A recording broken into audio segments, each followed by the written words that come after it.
Sabahdan etibarən Azərbaycanda qohum evliliyi ləğv olunur. Söhbət Ailə Məcəlləsinə edilən dəyişikliklərin qüvvəyə minməsindən gedir. Başqa hansı yeniliklər olacaq, bunu süjetdən biləcəyik.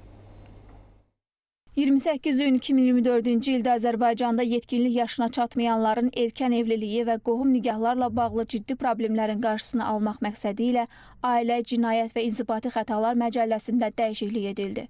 4-cü və 5-ci dərəcəli qohumlar arasında ailə münasibətlərinin rəsmiləşdirilməsi mümkün olmayacaq. Yəni, onların nigahları rəsmi olaraq qeydiyyata alınmayacaqdır. Təbii ki, bunun öz səbəbləri var. Xüsusilə qohum evliliklərin törətdiyi fəsadlar və gələcək nəsillərə çox mənfi təsirlərin olması, dünyaya gələn uşaqların sağlamlığındakı ciddi risklər, risk vəziyyətlər. Pediatrik nöqteyi nəzərdən bu xəstəliklərin yayılmasına baxsaq, demək, əsasən qohum nicahlardan ən çox tərəfi doğulan uşaqların çoxsaylı anadan gəlmə qüsurları və inkişaf gerilikləri görülməsidir.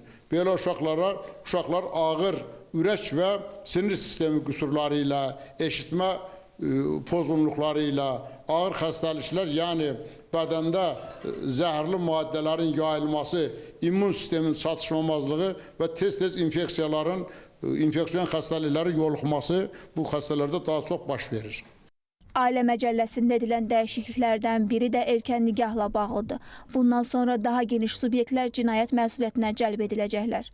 Mərasimlərin keçirilməsi cinayət məsuliyyəti yaradır və bu zaman həm valideynlər, hər iki tərəfin valideynləri, həmçinin erkən evliliyə daxil olmaq niyyəti olan şəxslər cinayət məsuliyyətinə cəlb olunacaqlar. 16 yaşına çatmayanların evliliyi ilə bağlı sövdələşmələrin aparılması, yəni burada söhbət nişan sövdələşməsidir, elçilikdir. Bu hallara görə də eyni subyektlər üçün inzibati məsuliyyət nəzərdə tutulub və bu cür mərasimlərin keçirildiyi ictimai iaşə obyektlərinin idarə edən şəxslər üçün də artıq çox böyük məbləğdə cərimələr tətbiq olunacaq.